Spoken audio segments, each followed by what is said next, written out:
Good afternoon, everyone. I truly feel honoured to be here speaking to you all today.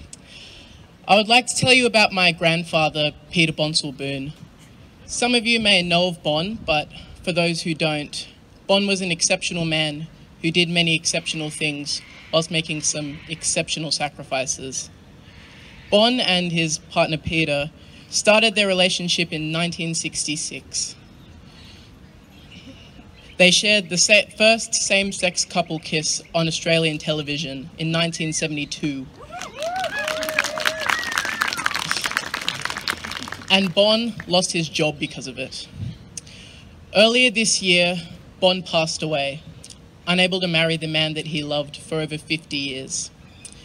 Bon has been an inspiration to individuals within the LGBTQI+ community and to those beyond the community. Yet, Bon has always and will be more than an inspiration to me. He was my grandfather. His being gay didn't change the fact that he was a grandfather to me, and it never will.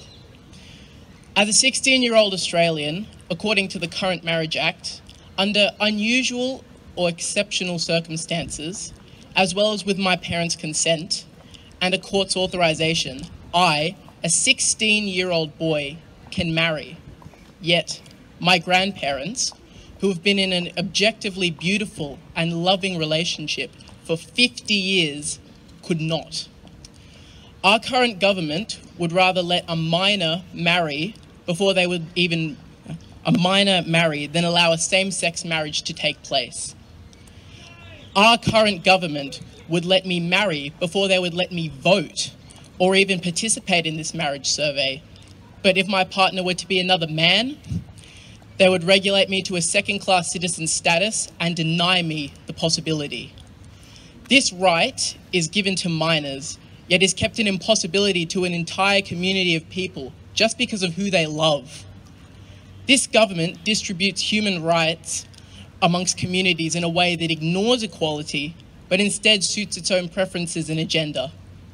This cannot remain the way our country functions.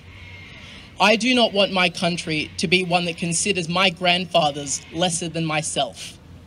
I do not want my country to be one that severs the limbs of human rights of other individuals based on who they love. I do not want my country to be one that will marginalize entire communities in the name of tradition or religion. The idea that all human beings are not considered equal fills me with shame. Adding insult to injury, the people of Australia are reassured by our government that we stand on the soil of equality and justice.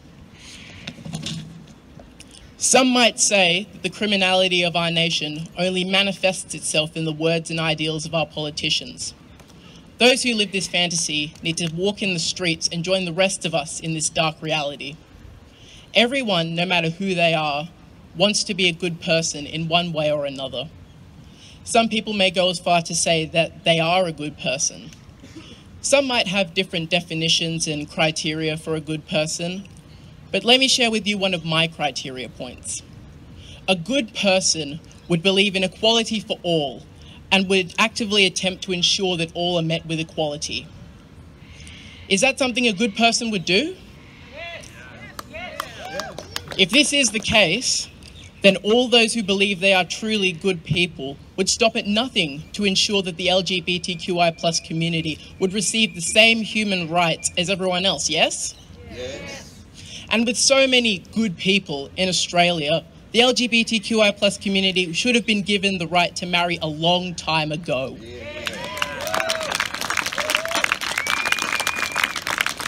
To those who call themselves good people, ask yourselves this. What are you doing for others?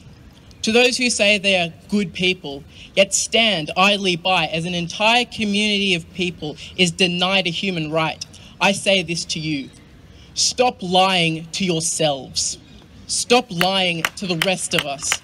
Stop lying to the good people of Australia, like my grandfathers, who would go out of their way to fight for equality.